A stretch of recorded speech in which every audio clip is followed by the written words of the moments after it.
కుమితి లేని ప్రేమ పైన కడ వరకు నీతో ఉంటానో లేదో తెలియదు.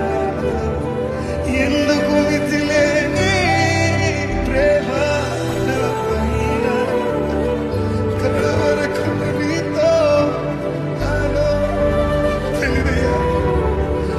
నన్ను విడిచిపోనా అర్హత నాకు లేనే లేదయా. ఇదేనా మీ ప్రార్థన? నన్ను విడిచిపోనా అని ఒక్కసారి మన జీవితం, దేవా నా వల్ల కావట్లేదయ్యా, నువ్వే తీసుకోయ్యా, సర్వం నీ అధికారంలోకి తీసుకోయా, నువ్వు పట్టుకోయా అని అడుగుతావా? అలా అడిగిన రోజుని ఆయన ఆయన దైవ హస్తము మన మీద ఉంటుంది కదండి, మనల్ని ఎన్నడూ విడిచిపోదు కదా. నన్ను అద్దరికి చేర్చు, అద్దరికి చేర్చు నన్నయ్యా. చెప్పగలుగుతారా? నన్ను విడిచిపోకు